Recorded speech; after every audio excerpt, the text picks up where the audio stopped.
You have to have that fire, and you have to, really have a passion for what you're doing. And if you do, there is no mountaintop. You never stop.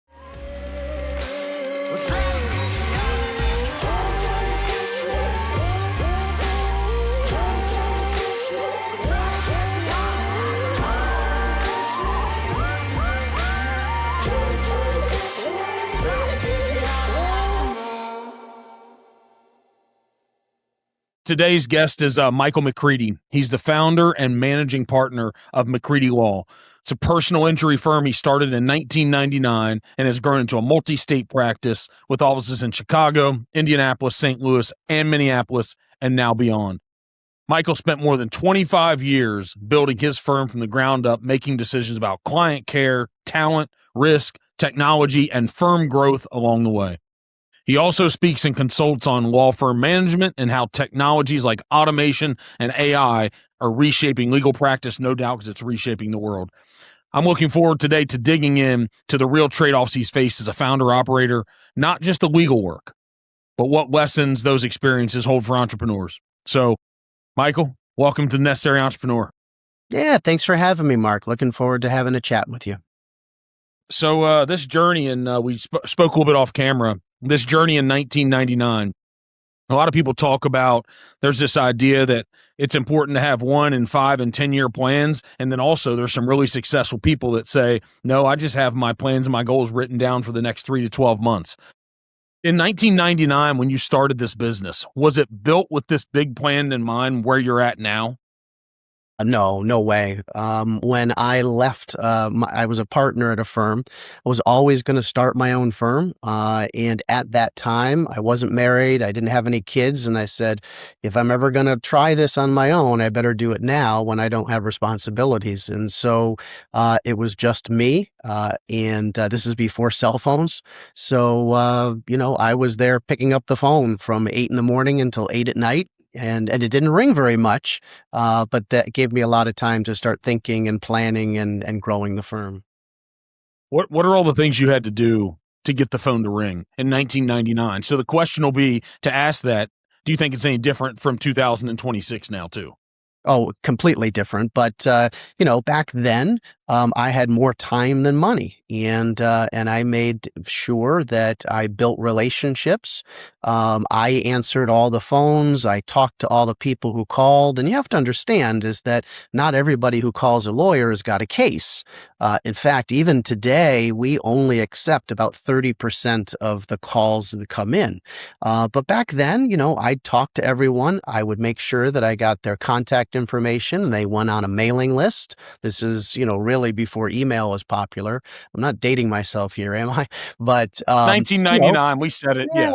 Yeah, well, I should say most people didn't have email, and it's before smartphones. So, it literally started with a mailing list, and I would send out mailers, and those 5 or 10 minutes that I talked to someone declining their case, I tracked it, and they would come back a year, 2 years, 5 years later, because they would have remembered, and I kept in touch with them.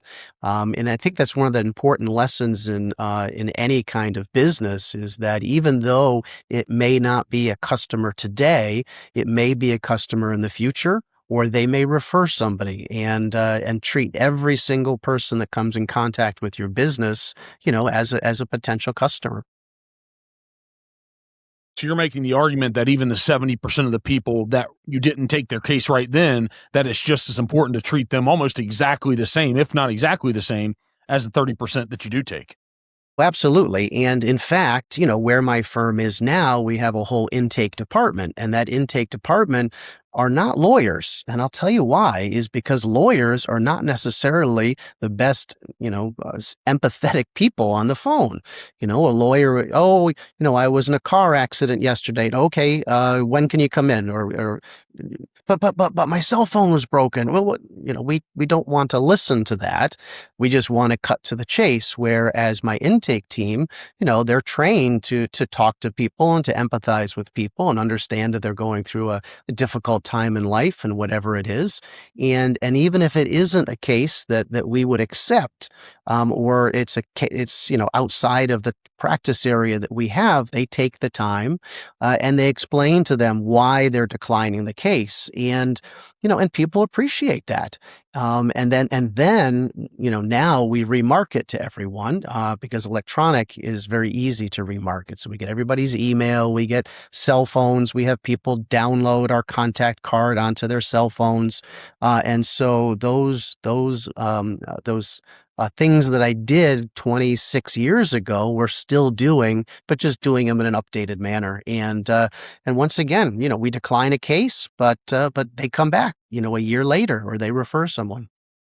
Do you have I'm assuming it's multiple sheets, but in my mind, if Warren Buffett said he likes to buy businesses on one sheet of paper, I'm assuming there could be a one sheet of paper evaluation when somebody calls about a case. Is it Yeah, is it is that how you decide, like, hey, is this thing viable or not, or something that we want to take?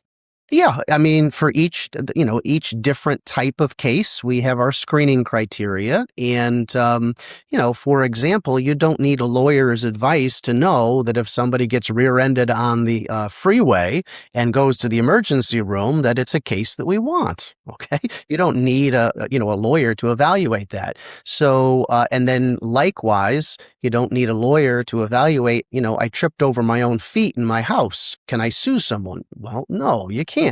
I mean, we get those calls and we appreciate that people call, and we don't, it's easy to giggle at them, but we make them feel, oh, we're so sorry that happened, but unfortunately we need to blame someone else. And in this situation, we can't. But so those are the really easy ones. And if there's a question that doesn't, quite fit our criteria, our lawyers are always available to consult. And so, yes, absolutely. We've got screening criteria and then a one-page intake form that we use. So you mentioned that attorneys may not be, and what goes through my head is bedside manner as a physician, right? They Absolutely. they may not be the most empathetic to the situation. What makes a good, since we're not here interviewing people but what makes a really good attorney? Is it across all? Because I have some that are friends. Should I ask specifically what makes a good attorney in personal injury, or does that carry over to other aspects of being an attorney as well? No, I think it carries over to other aspects. So, first, you need to know what you're talking about, right? Just because you went to law school doesn't mean that you're going to be a good attorney. That takes a lot of time and experience and mentorship, to learn your craft, to learn your profession. So that's one skill. The other skill that's just as important is, how you deal with clients. I've known some brilliant lawyers that were terrible with clients, and I've known some people who were terrible lawyers, but they were really good with clients. They're two entirely different skills, and different people want different things. Different people want their hand held and want to be babied. Other people say, just take care of business. I want the best lawyer I can get. And I think that the middle ground is being a good lawyer, but also being good with clients is probably the best way to be successful in the profession of law. Are you good at identifying those folks? Because what even the most elite people in the world say, the most challenging thing to do is hiring folks.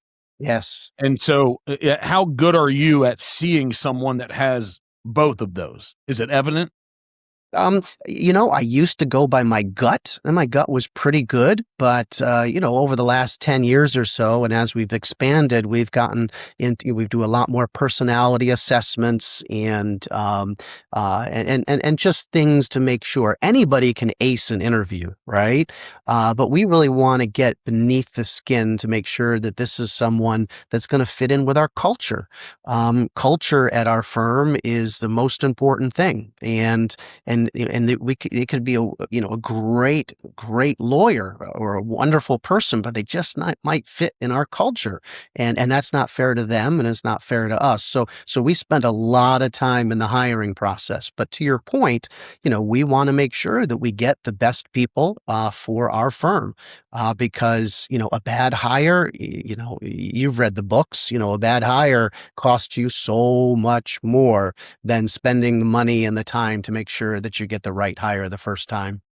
Yeah. I mean, if we've been in business long enough, we've all seen it. And I know when we hire folks, We just must not have been good at the metrics or didn't really truly know how to identify, their attitude and their aptitude combined with the culture, because it's devastating. It really is Yes. to an organization, especially somebody that's in an influential position. It can be Yes. devastating to the culture. Yeah, and then once we hire the right people, retaining them is just as important. The best people, whether they're lawyers or paralegals, are in high demand, and it's not not below other law firms to snatch one of your best lawyers. So once we hire people, we invest so much money in them. We do a lot to try to maintain and keep them there, and differentiate ourselves, and make sure that they don't want to leave, right? Don't give them a reason to want to go somewhere else. So yes, paying people competitively certainly helps. You can't pay your best people below market rate, but it's beyond that, and that's where the culture comes in, and all these little things that you do to recognize everyone on your team, and they may sound silly, but firm events, these things really do matter. Recognition, and hey, today is so and so's 4-year anniversary with the firm, or all these little things make it a place that people want to work and want to work together. Did you learn all that from operating and growing your firm, or is that stuff written in books that you remembered? A little bit of both. I'm a voracious reader. I love coming on podcasts like this where I'm talking to non-lawyers, because so much of what I do is from business books that I've read. Doesn't matter what your business is.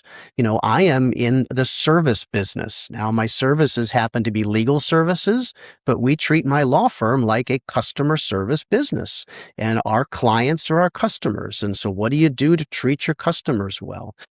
So yeah, a lot of reading, a lot of mistakes, a lot of learning over the years. I mean, you take your lumps over 26 years, but I like to think that I've synthesized enough that the results are really coming to bear. What do you think? I think back here in the story, you say 26 years. To you, I'm assuming it went by just like that, Yeah, right? yeah, But if we say 26 years, it feels like that's a long time. And what I hate to see in businesses so often, like hate, I don't use the word a lot, but I do, is, somebody like you will spend all these years and all these decades building your organization, building your business, gaining the insight, the knowledge, the understanding, the entrepreneurial feel, and then we retire, or then when we die, where's it go? So, not necessarily what's the plan for retirement and selling firms and all that, but I'm more interested in personally, like, how do we leave this level of intelligence behind so that people don't have to spend the time going up the ladder of intelligence and building their business knowledge so we could start them on some rungs higher? How have you found a way to do that in business? Is your mind even on that? yeah. No, absolutely. My mind has evolved over the last year, but let me tell you where I was before that. Is my job now is to train leaders in my firm. We've got 160 team members, and my job is to train the managers and the supervisors, because I personally can't supervise. We've got 20 attorneys, can't do it, and so a CEO, and that's what I consider myself, their main function is to be able to delegate to the people that are below them to run the company with their oversight and vision. Now, that's the way that I've done it historically. What's changing is AI. Okay. And my firm is really at the forefront of using AI, and get ready for this, is that all of our institutional knowledge in the law firm is in our own private LLM. Okay. So think like a private chat GPT, and we can access that and ask questions, and you can ask questions of the LLM. What would Michael do when faced with such and such a situation? Okay. And I just finished a book. It's at the publisher now, but that's in there with the LLM. So, my HR team, if they're faced with an issue, can type in, we're having trouble with an employee that does X, Y, and Z. How would Michael want us to handle that? And I mean, it's a fascinating idea, is that, my business philosophy and, my 26, 27 years of experience can be distilled and put into an AI environment and live beyond me. So, it's kind of creepy to think, but, that's going to be a big part of where my firm goes. And I'll always have some kind of influence over it, even if I'm not personally involved. Wild. That's Yeah, funny isn't it? that's the answer to the question now that 3 years ago, that wouldn't have been the answer. Right. Right. Exactly. Exactly. So, and we've built out, training modules and, anything that we can do to sustain what we've built. Because, as you grow, you need to make sure you've got a good foundation, but you need to continue to work on that foundation if you want to build a taller building. And each step that you take in your business, and this is why the tech field is so fascinating to me, is because their time frame is months where it used to be years. And to think about scaling a business that rapidly, that, I mean, it took me 26 years to get where I'm at, and they're growing billion-dollar companies in 18 months. So it's fascinating to me. Where did you start? So your advice to an entrepreneur, if they say, wow, that's a brilliant idea of creating our own LLM, because there's people using different formats and different functions of AI now, all these systems. But where did you start to create your own LLM, which is a large language model? Right, right. I mean, listen, most people start with the available models right now, ChatGPT or Claude Anthropic or Gemini, and really learn how to use those programs. So this is a little bit. I usually speak to lawyers, but when I was in law school, you were taught the Boolean search, and a Boolean search would be, snow within 4 words of ice within 4 words of slip. Okay. And the computer would find everywhere in the cases. And if you were good at the Boolean search, you could find your legal cases. That was legal research. And then Google came around, and that's natural language. I need such and such, or what is the best such and such. Now, the difference is with Google, Google gives you a website that is responsive to your question. Okay, so when you do a Google search, it gives you a URL, and it's pretty good. It usually gives you the answer that you need. With ChatGPT, it's different because it gives you the answer and it sources it from many different sources.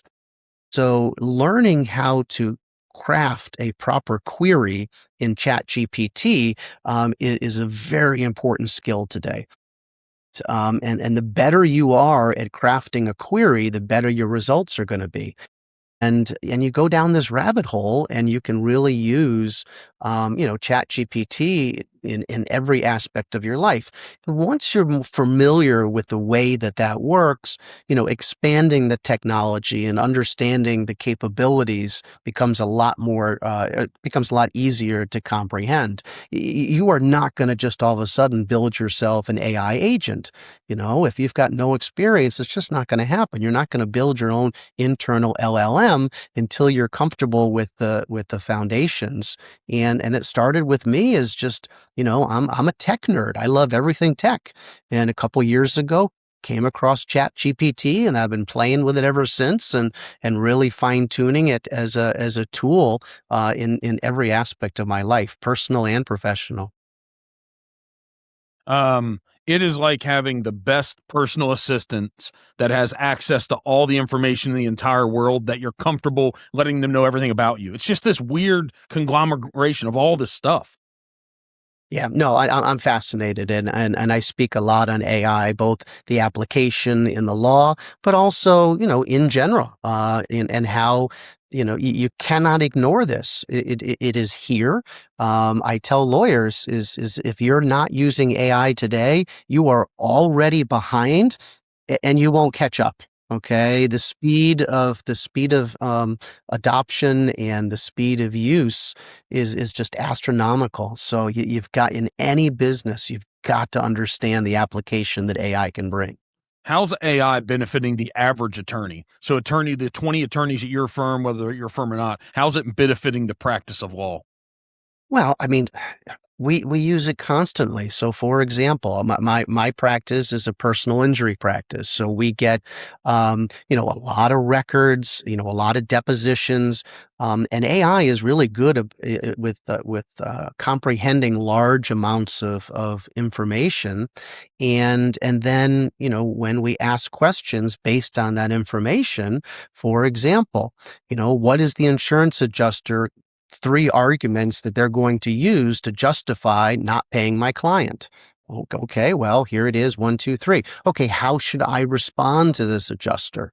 Or, give me a deposition summary of a truck driver that rear-ended my client, or even much more complex cases. So, for example, I have to cross-examine a biomechanical engineer. Here's the biomechanical engineer's report. You are an expert biomechanical engineer. Please review this report and tell me what assumptions, if proven to be not true, would contradict what their conclusions are. So once again, it's just a tool, and we're trying to train our lawyers to use it. Drafting. I mean, all these things. It speeds things up, but very important. You have to keep a human in the loop, right? So nothing leaves our door unless a human approves it, because we all know that AI makes mistakes, and ultimately it's our responsibility for the product that we put out there, that we need to make sure that it's accurate. So, with so many people in your space, I'm sure that even though, yes, you're an attorney, you practice law, but then you have the business of the law firm, right? Which are two separate things. Hmm. Um, where is your mind now with the growth of this firm and what you're doing? I don't know if you look at it as being competitive, because some people say if you compete, you're losing. They're making this idea that you have to go out in the world and, I guess, drive your flag in the ground and say, this is what we stand for and we're trying to dominate. Where do you see this firm that you're trying to build? Because you're not slowing down. 26 No. years in, you're building. Yes, yes. And so, I was a very good attorney, but I am a better managing partner. And I'm doing a better job, and my skills and what I bring to the firm today, is not handling cases. I've got really smart lawyers that work with me. And I need to focus my time on the vision, and on the culture, and the relationships and the business, all of those things. And what I like to tell my team is, our competition is not other law firms. We're already better than 95% of the law firms out there. Okay. Our competition is ourselves, and we always want to improve, and we always want to do better. One of our firm values is improvement, both personally and professionally. So we take that very seriously, and we don't look at other people as being competitors. In fact, in the personal injury space, I have a reputation of being very, very giving with my advice. I don't hold anything back. I don't look at other personal injury law firms as competition.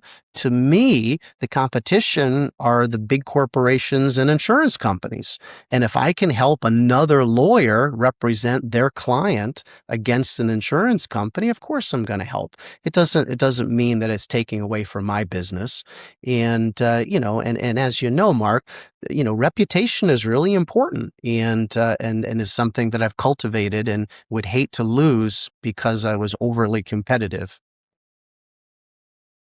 The lifeblood of your organization. All of us say we need talented people. We have to care about the customer, but is the lifeblood deal flow? Is that really it? Is it the prospecting for business? Is it the branding? Is that the lifeblood of the company, or would you redirect it and say it's something else? It's a combination of things.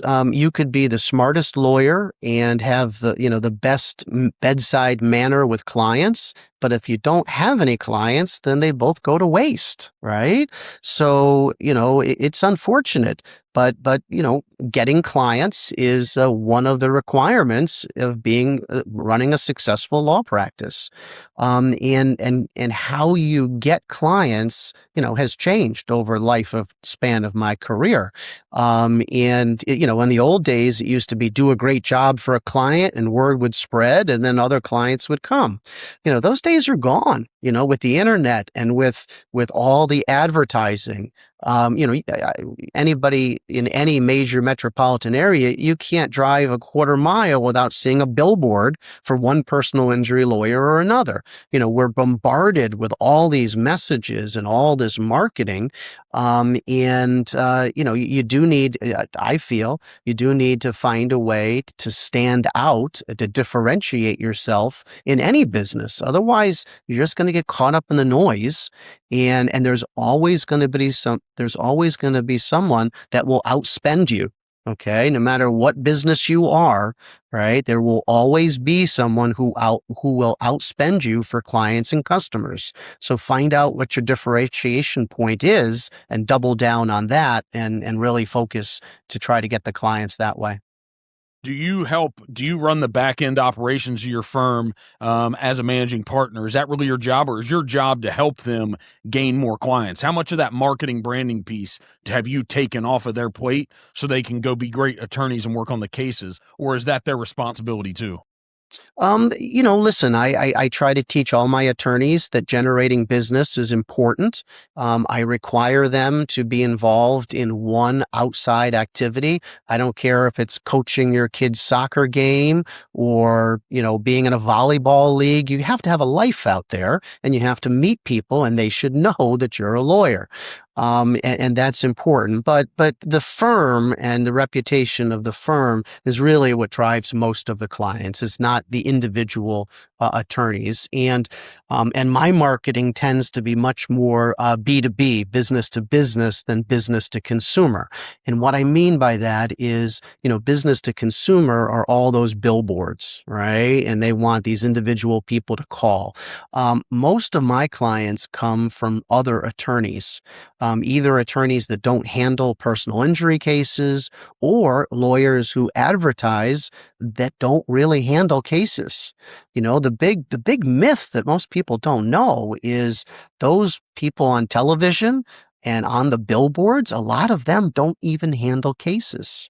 Okay. And they hire law firms like mine to do the actual legal work. So that's where that's where my emphasis is in terms of marketing. And listen, I've got a marketing team that helps me. I am the brand, I am the name, I am the relationship builder, but they're always in the back, doing the website, making sure that the image and the message is consistent. What when you get up in the morning? I'm sure that you've been a 7 day a week guy. I bet that you've worked 7 days a week, maybe a little bit less now, maybe. But when you get up on a day that you're really focused on proactively doing the work, what's your process? When you get up in the morning, where's your mind at? There's people that they do yoga and motivation. They have all these process. Where's your mind at when it comes to the business day? It's interesting because I never keep track of how much I work. And I'll be honest, I probably am working every minute that I'm awake because I'm always thinking about something. I equate work as sitting behind a desk or going to court. And I don't do too much of that. Right. I mean, I'm on the computer a lot. I'm doing Zooms, things like that. But, even if I'm going out to dinner, right, I'm going out to dinner with a potential referring attorney, or next week, I'm going to Miami for the National Trial Lawyers Convention, and I'll be seeing, a dozen friends down there. That's work. It doesn't feel like work. So, every morning when I wake up, I just, it's just a new day, and what do I want to accomplish? So I wouldn't say that I have any kind of routine or anything like that. Um, what about the people that you surround yourself with in life? How important is that metric? Yeah, I can't underestimate that, the importance of that. And what I've been doing is making sure that these connections that I've made turn into friendships, and one friend will lead to another, to another. I mean, I hate the word networking because it sounds so calculating, but the world is based on relationships. I've got three. Well, one of my son just graduated college. I've got two still in college, and I try to stress to them that a college degree is important, right? It's a foundation. You probably need some kind of degree, but that's not going to dictate what you do with your life. What's going to dictate is, who you meet, the connections that you make, and knock on some doors, and don't be afraid of rejection. I'll say it on this podcast. I say it on everywhere I speak is, my email is michael@mccreadylaw.com, right? And my phone number is there. I Send me an email. You got a question? Yeah, I tell that to all young attorneys, and I could count on two hands the number of people who have just blindly reached out to me. And I think that I encourage people to do more. The worst thing that happens is they don't respond to your email. Right? That's not even rejection. Think about taking the next step and affirmatively trying to line up a lunch with someone. Yeah, you might get rejected, but you've got to take those kind of chances. And maybe that person isn't the person that opens the door, but maybe they're the person that introduces you to the person that opens up the door. So, that's a lot of what I do is surrounding myself with the right people, and of course, having a good reputation and having people talk about you and being proud of the firm that I've built. But surrounding yourself with people that push you and get the best out of you is really important. And most of those people work for me now. Right? I've got people that have kicked me up 5 gears because I don't want to be shown up by someone who's only a couple years out of law school. So I got to show everybody that I still got the chops. Sounds like you're competitive. Just a little, just a little. Did that, do you think that was innate in you from a young boy, or was that developed? No, I think that most successful lawyers that I know in my position, all cut from the same cloth. They're just type A personalities. You know, they're on a scale, right? You've got on one side, the dominant alpha male, but then you have the other people on the same scale that are quietly competitive. So I'm much more the quietly competitive. I'm not a showy kind of guy. I don't drive a fancy car. I don't have a yacht, but those type of, it's a certain personality that seems to really become successful in my small circle. How's the quiet, competitive Michael show up? What's that look like? Well, one of our firm values is approachability, and we want to break the stereotype of lawyers. We're very good lawyers. We're very serious about what we do for clients, but we don't take ourselves so seriously. One of the nicest compliments that somebody can give me after they meet me is like, wow, you're such a nice guy. I didn't even know you were a lawyer. Right? I take that as one of the highest compliments I can get. I like to be introduced as, this is my friend Michael, right? Not Michael the lawyer, or, oh, it's just Michael. Just be yourself. And unfortunately, my profession has got a certain amount of narcissism and egos. And I've just really tried to keep my ego in check. And so, I'm personally competitive. I try to do the best, for me, but not necessarily to show the world how great I am. Mm, mm. The will you retire? That's a very good question. Um, I will transition out of the daily activities in my law firm, and I will pursue other interests. It really depends on what your definition of retirement is. My definition, I'm not going to just sit around on a beach and do nothing. So there'll be other challenges. Listen, I one of the reasons I'm on this podcast is I'm an entrepreneur, and I've got lots of business ideas, and I've got some side businesses that I have created as a result of my law practice.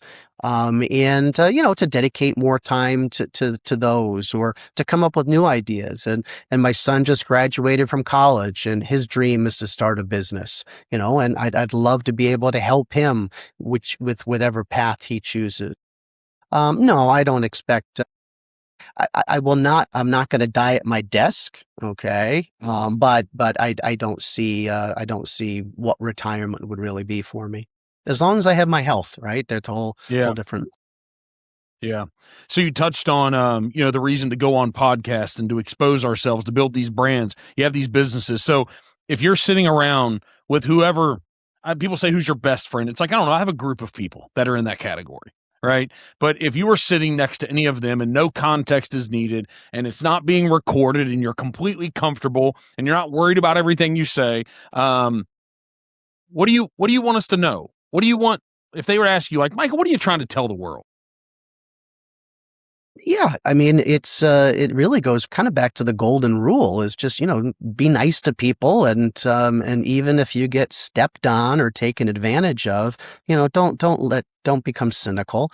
At the end of the day, I love the fact that I'm helping people, I'm helping clients. I'm getting paid for it, I'm getting paid handsomely. I've worked hard for it. But the be all and end all of what I do is for the clients.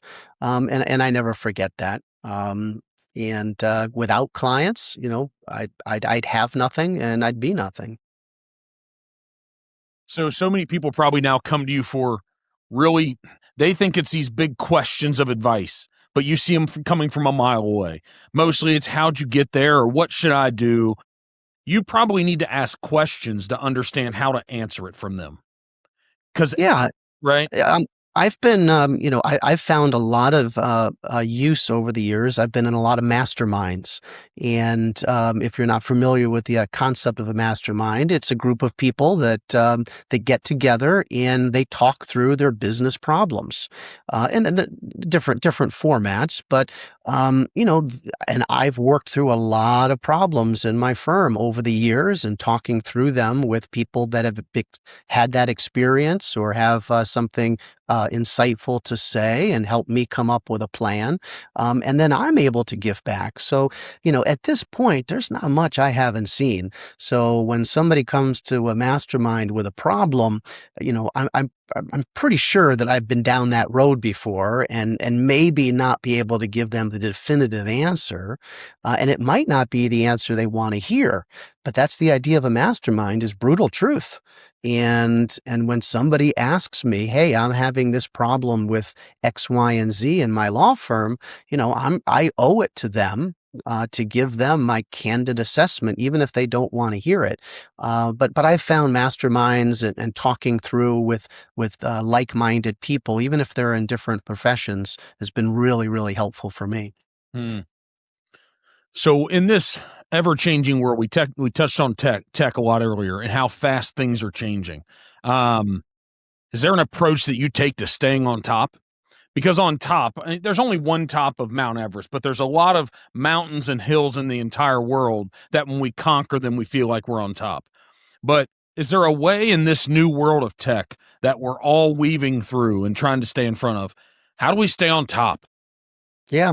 I mean, listen, once again, entrepreneurs, they don't stop. There is no top, right? I mean, I could have looked back 20 years ago and said to myself, wow, I made it. Look, right? And every stage and every step of my career, every stepping stone, the time that I first made $100,000, or made $1 million, or, where my law firm is now, each of those steps I could have looked back and said, well, I finally made it.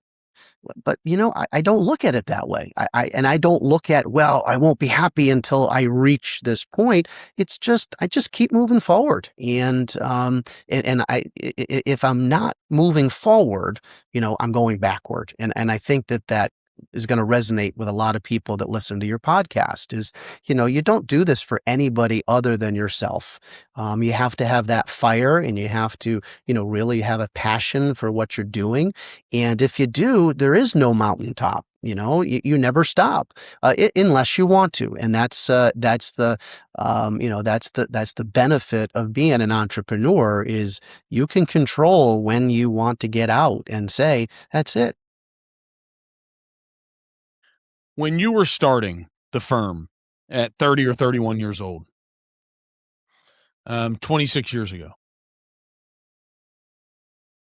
what did you really think that you knew then? That in retrospect, you're like, wow, I really missed that one and didn't have that right. Is there one big idea? I thought I knew everything, right? Um, no, I'm much more humble than that. I didn't know what I didn't know. Okay. And I had to learn it along the way. And, there is no definitive blueprint for what I've done or for what any business has done. There are certain tried and true things that you should do. But no actual blueprint. I always consultants and things like that. If you know all of this, why are you telling everybody and not doing it yourself? So back then, I jumped, right? I didn't just dunk my toe in the water. I just literally gave my resignation and said, "Hey, I'm starting my business with nothing." Took 3, 4, 5 cases. But yeah, I didn't know what I didn't know. What I know now is, I would have spent a lot more time learning about how to set up a business. My advice to anyone before you start a business is spend some money and hire a bookkeeper to put your books in order before you start. Because my books were a disaster for 10 years, and it cost me thousands of dollars. I mean, tens of thousands of dollars to get my book straightened out in a way that that needed to be there. But I wish I had given a little bit more thought about a business plan and a marketing plan and having my books in order. I just jumped in, said, "Hey, I'm a lawyer," and just figured it out from there. But through all your other friends who no doubt are partners in firms and entrepreneurs of businesses, don't they have a similar story to yours? Yeah, I think so. I think so. It's just this innate thing that drives some people, that they want to be the masters of their own destiny, and that's absolutely me. And that was the driving force. Before we started recording, I told you I was always going to open my own law firm, and everybody knew it. I didn't have to broadcast that. It was just, hey, McCready's always going to open his own firm. It was just, an assumption. It wasn't a surprise to anyone. Didn't make it easier for me when I did, because it's still me taking the risk. True story is, my first office had a shower in it. And I said to myself, if things don't work out, I can give up my apartment and I just live here in the office, and I can always shower here. Now, it didn't come to that, but that was the way that I was thinking. It was all on my shoulders, and it was up to me to make sure that that I didn't fail. Was it ever an option for you to go back and become an attorney at another firm again? Like, in your mind? Nope.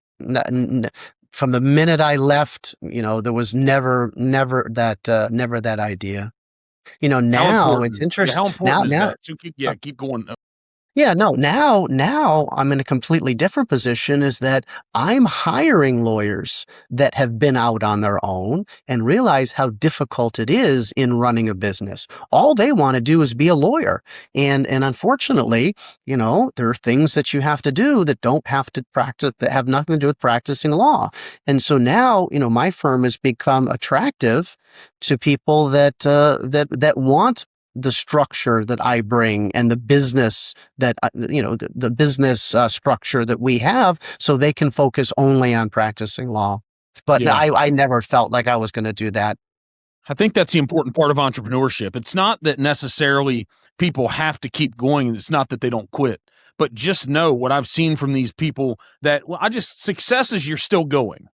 That's my definition of success. You just didn't get, you're still going. I don't know how much money you need to make, how many people need to be at your firm or company. It's just, I'm still on the path of creating this dream. I'm in the midst of success. However, what people that start business should know is that's the mindset that it takes. That's the Yes. piece. Just haven't I, seen, I haven't, yeah, go ahead. Yeah, no, I give a presentation on how to manage a successful law firm. Okay. Now forget about the word law firm, just how to manage a successful business. And I break it down. I said, in that sentence, the very first thing you have to focus on is, what is your definition of success? Okay. What is success to you? And it's different to different people. It may be making as much money as possible. It may be a work-life balance. It may be contributing to the community in some way. So define what success is. Next is, the law practice, right? You have to manage your business. You have to get your business set up and all those things in order to manage. So the final piece of the puzzle on how to manage a successful law firm, is manage, but you need to know what success is, and you need to know, what your business is. Then you can start worrying about managing it. So I'm summarizing about a 30-minute talk into 2 sentences, but I think you get the point. Yeah, I think so. I'm sure that, do you have anything on YouTube, or is that they need to go to your website for the most part to find out about you? I'm trying to think if that has ever been published. I've given it before. I'd have to look to see if it was if that particular presentation is out there. Maybe that's your next venture with AI, to put Michael McCready on YouTube.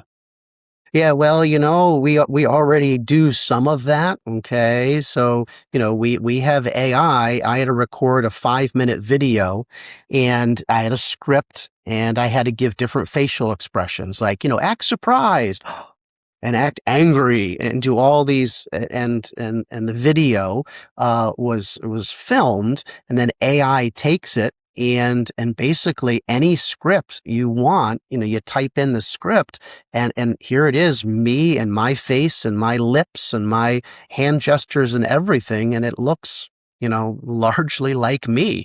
Now, I've been told by my SEO people that we don't want to put that AI content on the internet, but we do use it for clients. And we've shot a lot of custom videos, and the great thing about that is you can change the script without having to reshoot a video. Every time something changes, you'd have to reshoot a video. Now we just change the script, run it through AI, and there I am giving that presentation. So, I mean, that technology is here right now. It's just, it's not generally accepted. Okay. But all of this is coming, and it will reach a critical mass that people will accept this, and it'll just be second nature, and no one will think twice. Awesome. So, hey, as we wrap this up, I guess we have to come to Puerto Rico to get more good Michael McCready stuff. But as we wrap it up, what do you think, when you leave people? So when we're finished with this podcast, they're going to leave with a certain feeling or opinion about you. Everyone that listens and checks in. But when you're getting off of an elevator, you get up from a table and you had dinner with them. We just sat down, and let's just say we just had coffee together.